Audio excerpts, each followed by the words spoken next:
朋友们好，阿根廷总统哈维尔米莱在2024年，就今年的达沃斯上面讲话，讲了很多雷人的语言，讲到资本主义，讲到社会主义，讲到集体主义，而且断言西方正处于危险之中，所谓的社会主义是危险的，然后集体主义实践证明集体主义共产主义是一个失败的，是不能解决这个问题的，而且是带来贫穷和饥饿的。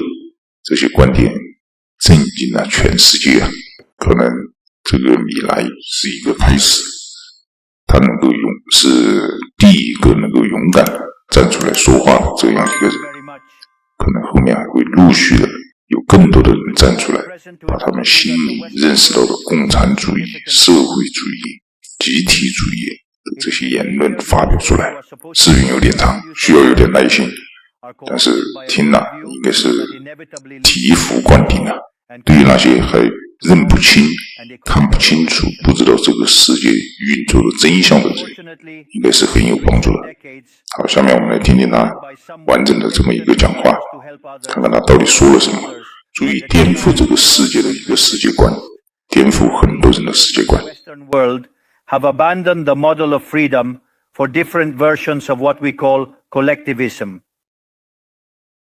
We are here to tell you that collectivist experiments are never the solution to the problems that afflict the citizens of the world, but rather they are their cause.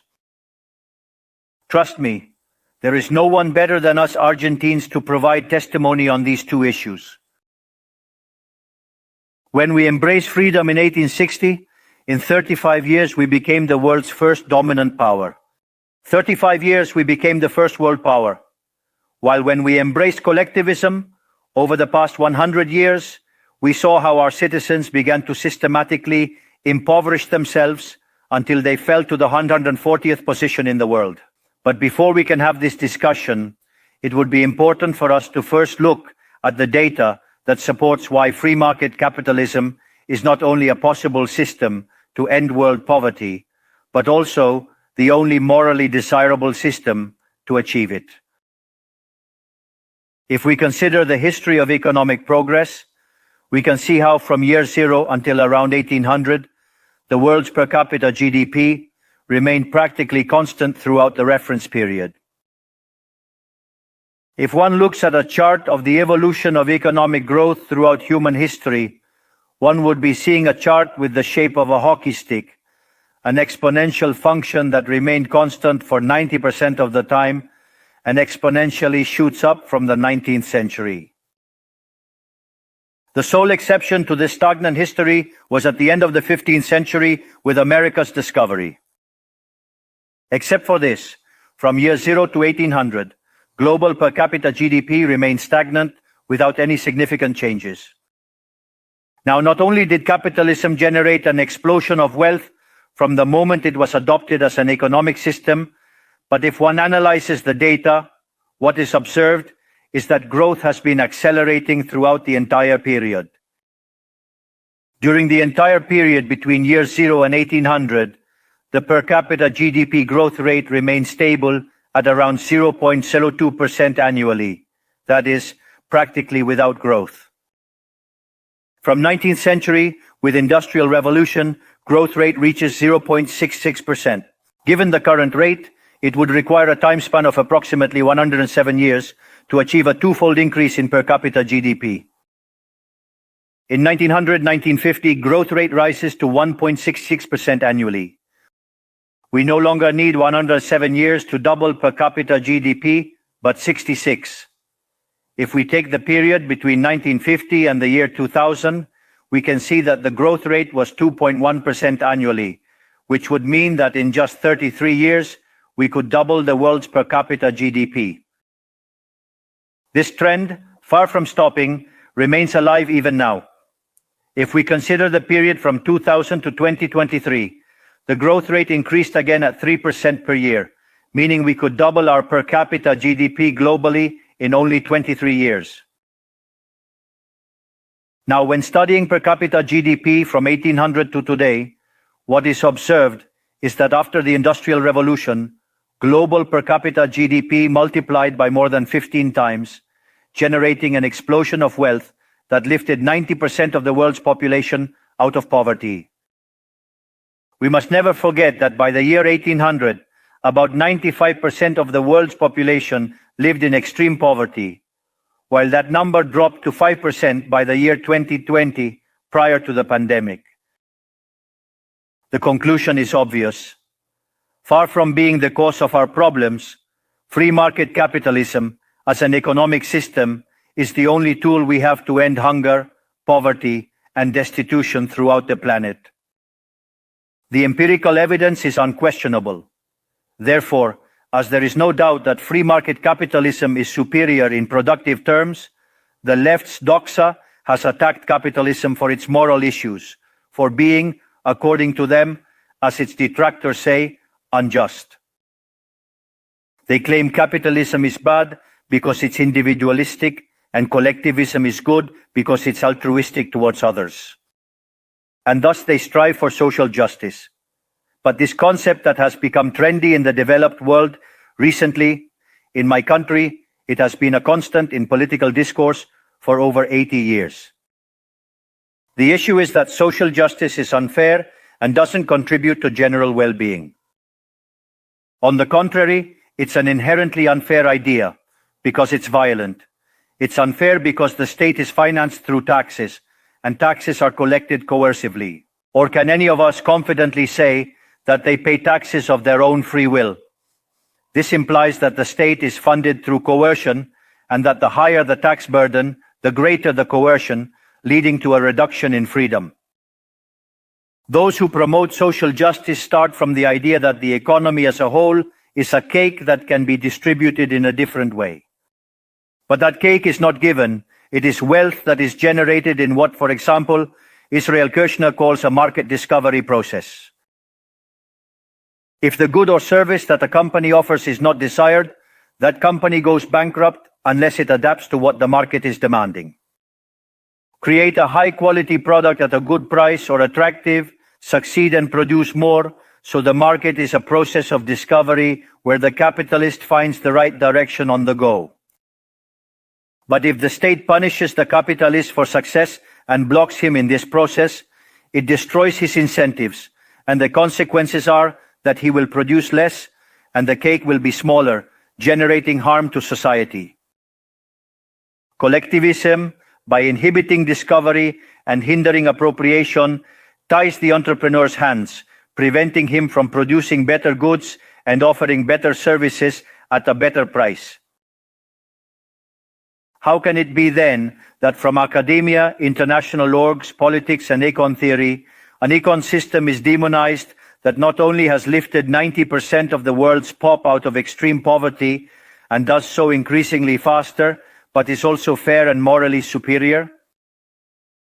Thanks to capitalism, the world is currently in its best moment. There has never been a moment in history with greater prosperity than the one we live in today. Today's world is freer, richer, more peaceful, and more prosperous than ever before. This is true for everyone, but particularly for those countries that are free, where they respect economic freedom and individual property rights. Because free countries are 12 times richer than repressed ones. Saying goes that in countries with freedom, people live better than 90% of population in repressed countries. It has 25 times fewer poor people in the standard format and 50 times fewer in the extreme format. And if that weren't enough, citizens of free countries live 25% longer than citizens of repressed countries. Now, in order to understand what we come to defend, it is important to define what we mean when we talk about libertarianism. To define it, I take up the words of the greatest proponent of the ideas of freedom in Argentina, Professor Alberto Venegas Lynch, who says that libertarianism is the unrestricted respect for the life project of others, based on the principle of non-aggression, and in defense of the right to life, liberty, and property, whose fundamental institutions are private property, free markets without state intervention, free competition, division of labor, and social cooperation, where one can only be successful by serving others with goods of better quality at a better price.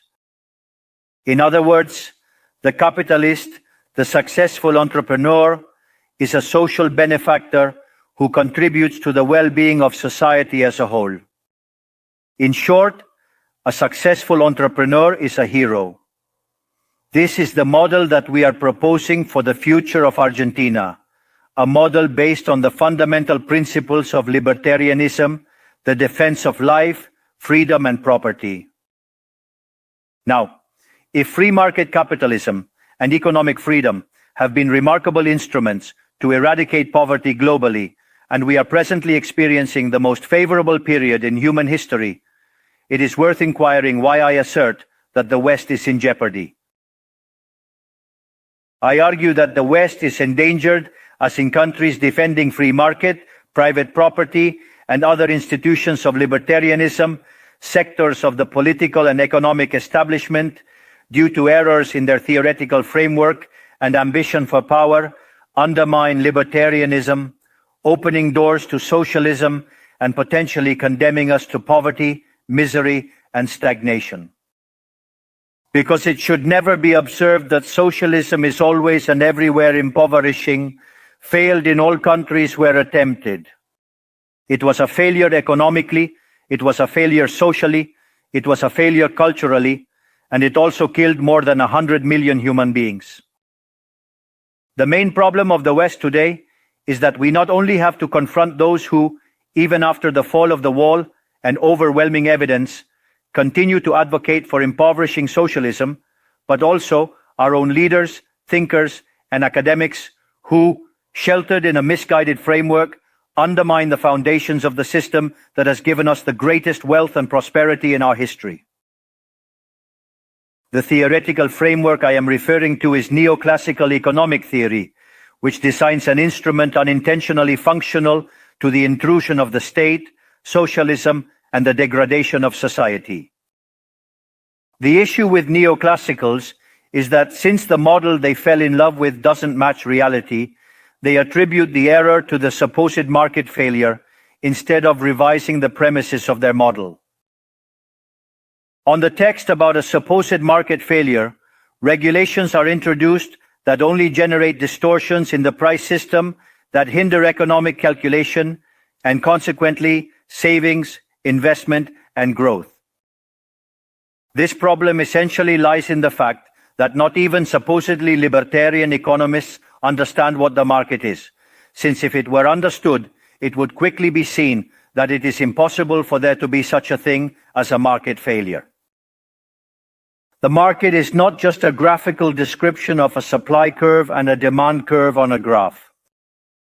The market is a mechanism of social cooperation where property rights are voluntarily exchanged.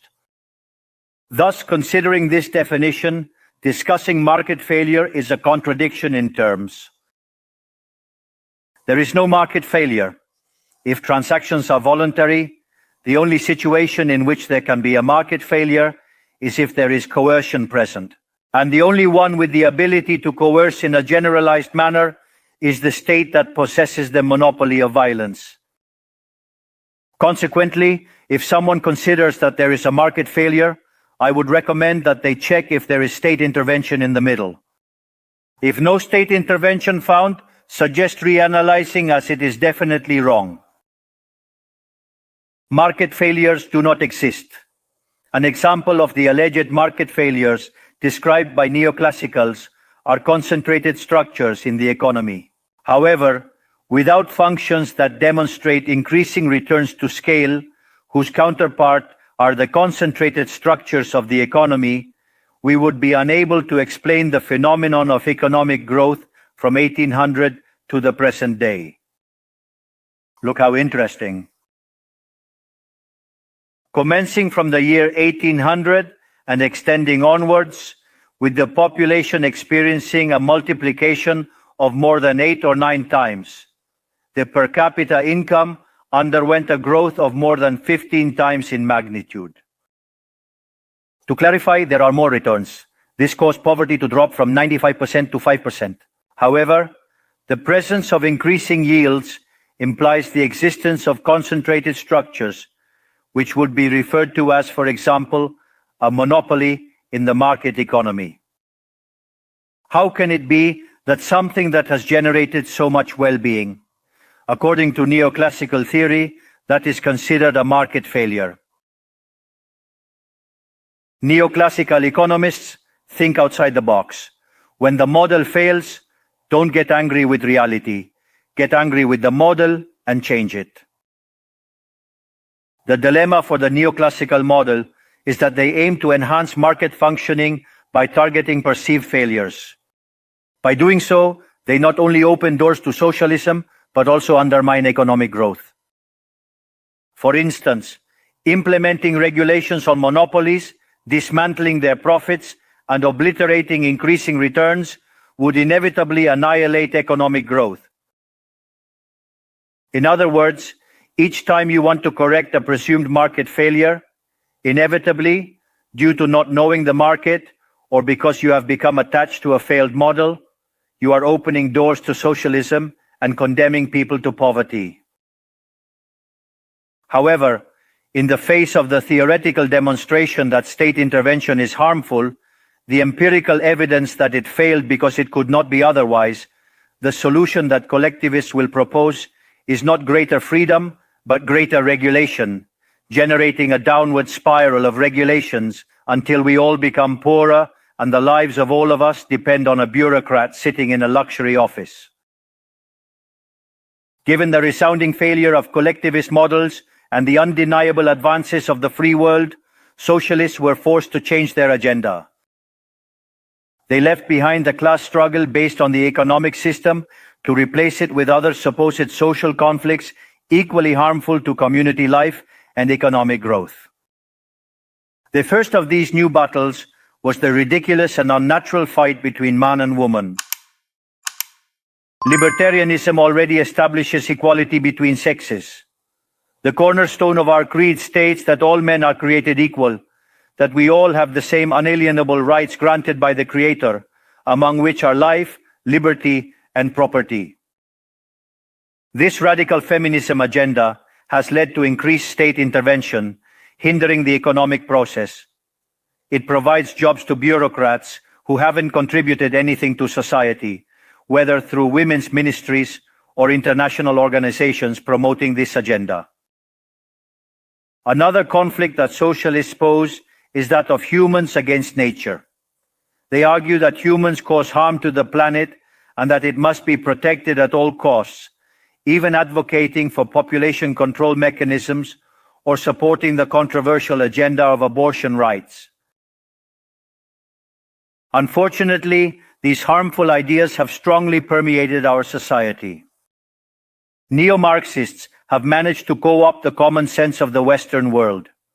They achieved this through the appropriation of the media, culture, universities, and yes, even international organizations.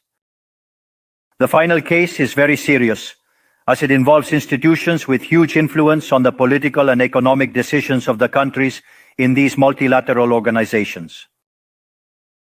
Fortunately, more of us dare to raise our voices, as we see that if we don't confront these ideas head-on, the only possible destiny is more state, more regulation, more socialism, more poverty, less freedom, and consequently, a worse quality of life. Unfortunately, the West has already started down this path. To many, it may sound ridiculous to suggest that the West has embraced socialism, but this view is only ridiculous if one limits themselves to the traditional economic definition of socialism, which states that it is an economic system where the state owns the means of production. In my opinion, this definition needs to be updated to reflect the current circumstances from my perspective. Today, states don't need to control means of production to control every aspect of individuals' lives. With tools such as monetary issuance, debt, subsidies, interest rate control, price controls, and regulations to correct alleged market failures, they can control the destinies of millions of human beings. This is how we have reached the point where, with different names or forms, good parts of the politically accepted offers in most Western countries are generally collectivist variants. Whether they openly declare themselves as communists, fascists, Nazis, socialists, social democrats, national socialists, Christian Democrats, Keynesians, neo-Keynesians, progressives, populists, nationalists, or globalists. In the end, there are no substantive differences. Everyone argues that the state should control all aspects of individuals' lives. All define a model contrary to the one that led humanity to the most spectacular progress in its history. We are here today to extend an invitation to the other Western countries to resume the path towards prosperity. Economic freedom, limited government, and unrestricted respect for private property are vital for economic growth. The impoverishment that collectivism produces is not a fantasy, nor is it fatalism. It is a reality that Argentinians have known very well for at least 100 years. Because we have already experienced it, we have already gone through this. Because as I said before, since we decided to abandon the model of freedom that had made us rich, we are trapped in a downward spiral where we are getting poorer every day. We have already experienced it ourselves, and we are here to warn you about what can happen if Western countries who became rich with the model of freedom continue on this path of servitude. The Argentine case is the empirical proof that regardless of wealth, natural resources, population capability, education level, or the amount of gold bars in the central bank's coffers, these factors do not guarantee success. If measures are adopted that hinder the free functioning of markets, free competition, free price systems, if trade is hindered, if private property is attacked, the only possible destination is poverty. To summarize, I want to convey a message to all entrepreneurs present and those who are not, but are following us from around the globe, whether they're here or not physically.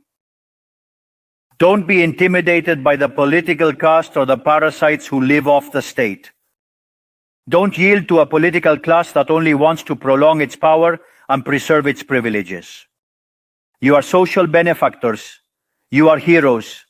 You are the creators of the most extraordinary era of prosperity we have ever experienced. Don't let anyone say ambition is immoral.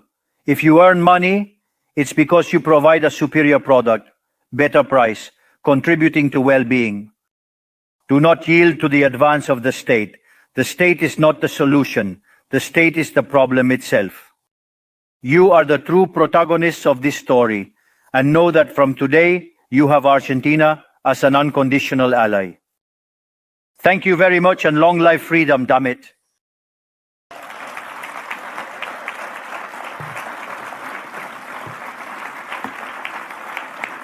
Thanks.